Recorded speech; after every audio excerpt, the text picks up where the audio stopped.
বন্ধুরা, আমার স্বাদের ছাদ বাগানের গোলাপ ফুলের গাছ সদ্য গ্রীষ্মের প্রচণ্ড দাবদাহ কাটিয়ে দেখুন তো ঠিক কেমন হয়েছে।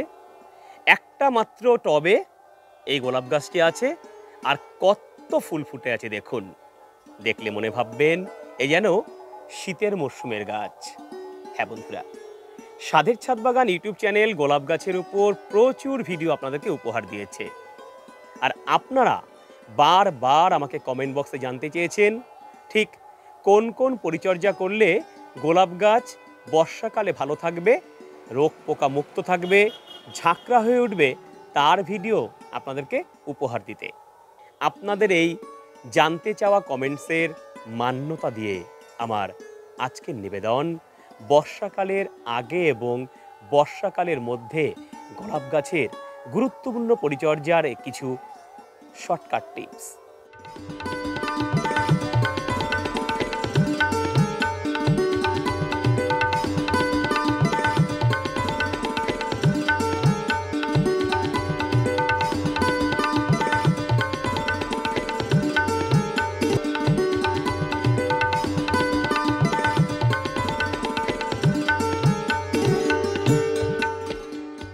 আজ আমরা বিশেষ কিছু পরিচর্যা শিখব, যেটা করলে আপনার ছাদ বাগানের প্রত্যেকটা গোলাপ গাছ থাকবে ভীষণ সবুজ, সুন্দর, প্রাণবন্ত এবং রোগ পোকা মুক্ত।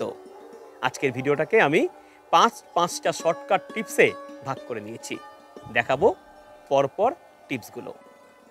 বন্ধুরা, মনে রাখবেন বর্ষাকাল গাছের এমন একটা সময় যে এই সময় গাছের মধ্যে আমরা বেশি খাবার একেবারেই দেব না।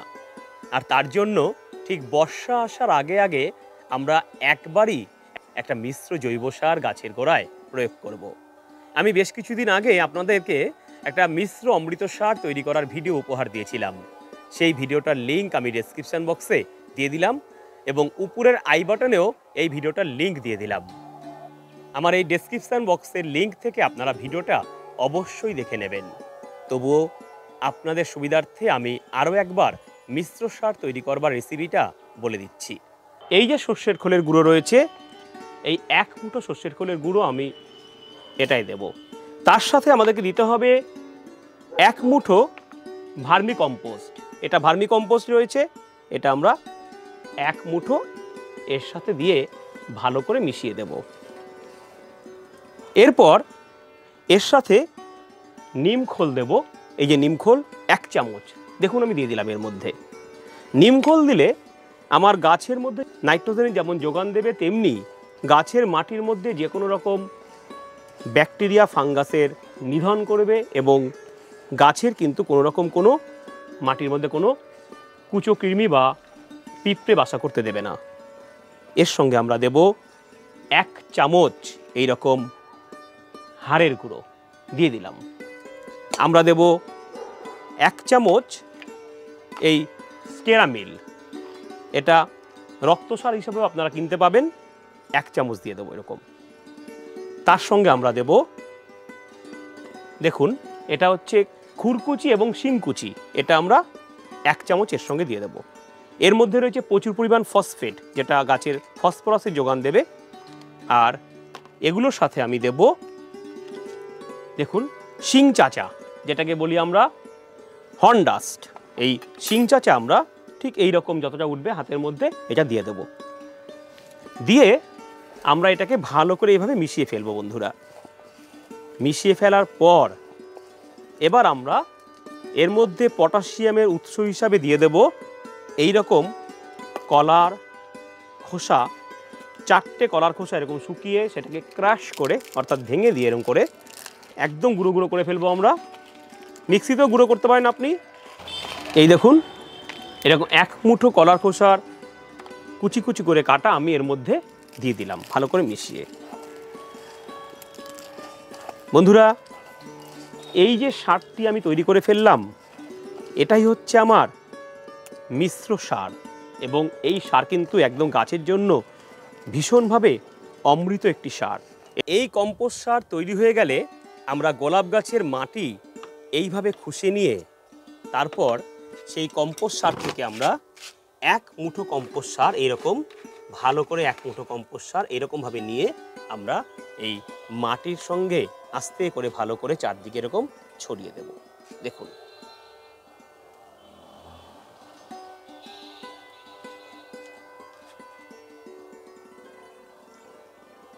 এরকম ছড়িয়ে দিলাম। এই এক মুঠো জৈব সার আমাকে সারা বর্ষাকাল জুড়ে গাছের পুষ্টি যোগাবে। আর কিন্তু আমি কোনো রকম কোনো সার প্রয়োগ এই গাছে করব না। এটা আপনারা অবশ্যই করে ফেলুন। আর এটাই হচ্ছে আমার শর্টকাট টিপস নাম্বার 1। বন্ধুরা, এই মিশ্র সার গাছের মধ্যে দেবার পর আমরা ঠিক 7 দিন পর এই গাছটিকে প্রুন করব, কাটাই ছাটাই করব। কি করব আমরা দেখুন, এই দেখুন বেশ কিছু ফুল হয়ে যাওয়ার পর এই যে ডাইব্যাক যুক্ত যে জালগুলো আছে সেগুলো আমরা এখান থেকে কেটে দেব, এরকমভাবে কেটে দেব। এই যে ডাইব্যাক যুক্ত জালগুলোকে আমি এরকমভাবে একটা একটা করে রিমুভ করে ফেলবো। যে সমস্ত ফুল অনেক দিনের পুরনো হয়ে গেছে এগুলো কদিন পর শুকিয়ে যাবে। এই ফুলগুলোকে ঠিক আমরা এখান থেকে কেটে নেব। ঠিক এই যে পত্রমগুলোটা আসছে এইভাবে আমরা এই ফুলটাকে কেটে দেব। এই যে কেটে দিলাম, এটা যদি আমি একটু উপর থেকে কাটতাম তাহলে কিন্তু সেখানে আবার ডালটা ডাইব্যাক হতো। তো এইভাবে আমাদের করতে হবে। আমরা সমস্ত খারাপ ডাল, সমস্ত খারাপ পাতা সুন্দরভাবে কেটে দিয়ে গাছটাকে একটা সুন্দর শেপ দেওয়ার চেষ্টা করব। এটা কিন্তু আমাদেরকে করে ফেলতে হবে খাবার দেওয়ার ঠিক 7 দিনের মধ্যে। তাহলে যেই জৈব সারটা আমরা গাছের মধ্যে প্রয়োগ করেছি সেই জৈব সার থেকে পুষ্টি নিয়ে গাছ কিন্তু ছোট ছোট কচি কচি ডালে কিন্তু গাছ ভরে উঠবে, গাছ কিন্তু ঝাঁকড়া হয়ে উঠবে। আপনারা অবশ্যই এই প্রসেসটা করে ফেলবেন জুন মাসের মধ্যে। জুলাই, আগস্ট, সেপ্টেম্বর, অক্টোবরে কোনো খাবার দেব না, কেননা এই সময় গাছটি আস্তে আস্তে ডরমেন্টারি পিরিয়ডে চলে যাবে। আমরা একেবারে আবার সেই অক্টোবর মাসের শেষের দিকে গিয়ে গাছকে খেতে দিয়ে নভেম্বর মাসের প্রথম দিকে গাছটিকে প্রুনিং করব। কিভাবে প্রুনিং করলে গাছ তরতাজা হয়ে উঠবে সেই ভিডিও কিন্তু আপনাদেরকে উপহার দিয়েছি।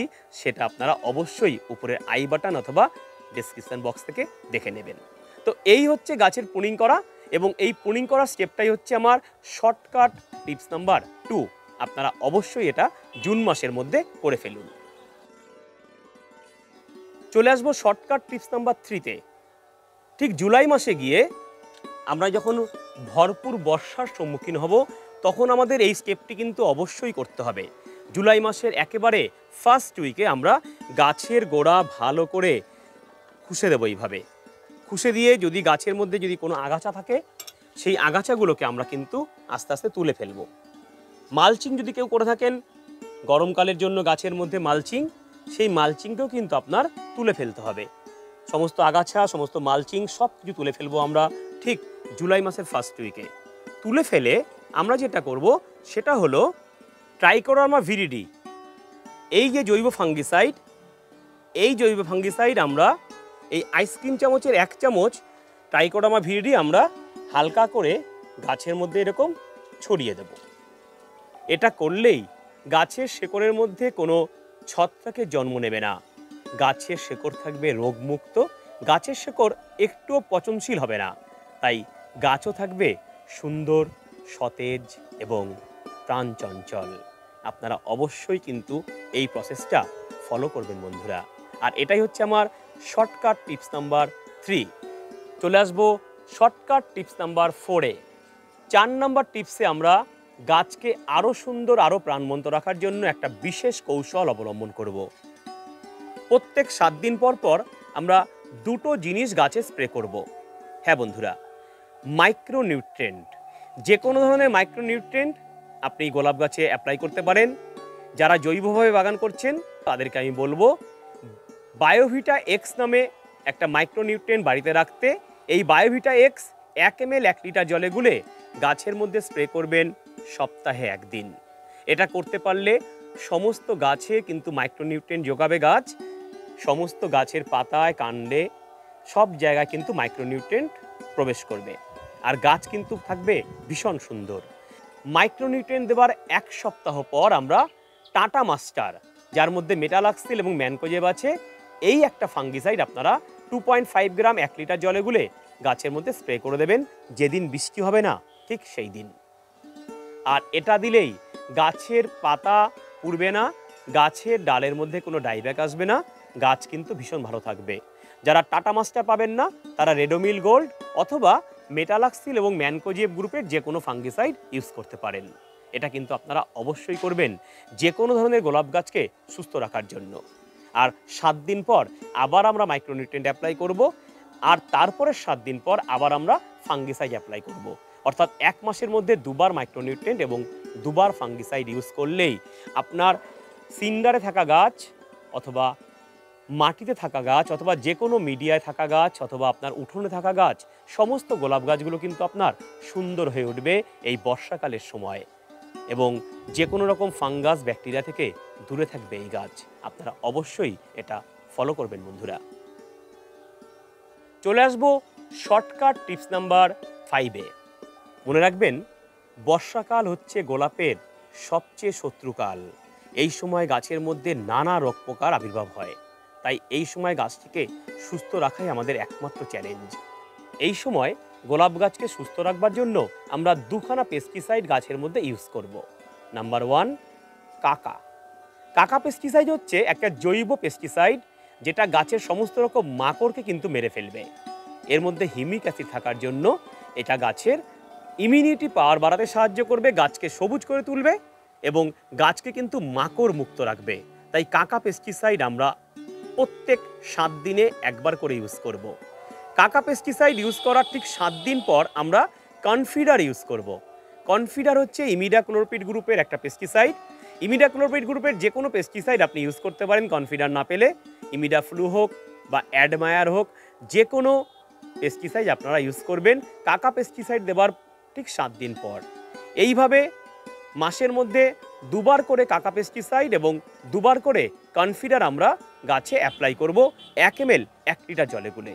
এটা করতে পারলেই গাছের মধ্যে কোনো রকম কোনো পোকার কিন্তু আবির্ভাব হবে না, গাছ কিন্তু একদম ফ্রেশ থাকবে, সুন্দর থাকবে বন্ধুরা। তাই যে কটা টিপস আমি বললাম, এই কয়েকটা মাত্র টিপস ফলো করলে আপনার গোলাপ গাছ, যে কোনো ধরনের গোলাপ গাছ এই বর্ষার সময় ভীষণ সুন্দরভাবে বেড়ে উঠবে। বন্ধুরা, কেমন লাগলো শর্টকাট টিপসটি অবশ্যই আমাকে কমেন্ট বক্সে লিখে জানাবেন। আপনার ছাদ বাগানের প্রত্যেকের বাড়ির গোলাপ গাছ কিন্তু এই শর্টকাট টিপসে বর্ষাকালে সুন্দর হয়ে উঠবে। ভিডিওটি ভালো লাগলে লাইক দেবেন, সবার সাথে শেয়ার করবেন। এই ধরনের শর্টকাট টিপস সহ নানা গাছের পরিচর্যা শিখতে স্বাদের ছাদ বাগান ইউটিউব চ্যানেলটিকে সাবস্ক্রাইব করে তার পাশের বেল আইকনটিকে প্রেস করে রাখবেন। তাহলে প্রত্যেকটা ভিডিওর আপডেট সবার আগে আপনার মোবাইলে পৌঁছে যাবে বন্ধুরা। বিদায় নেব সকলের থেকে। সকলে খুব ভালো থাকুন, বর্ষাকালে প্রত্যেকের বাড়ি গোলাপ গাছ খুব সুন্দর হয়ে উঠুক, এই শুভকামনা নিয়ে বিদায় নিচ্ছি। আপনাদের প্রিয় রাজু ভাই। বয়োজ্যেষ্ঠদের আমার প্রণাম, আর ছোটদের আমার অনেক অনেক অনেক ভালোবাসা জানাই। খুব ভালো থাকুন, সুস্থ থাকুন সবাই।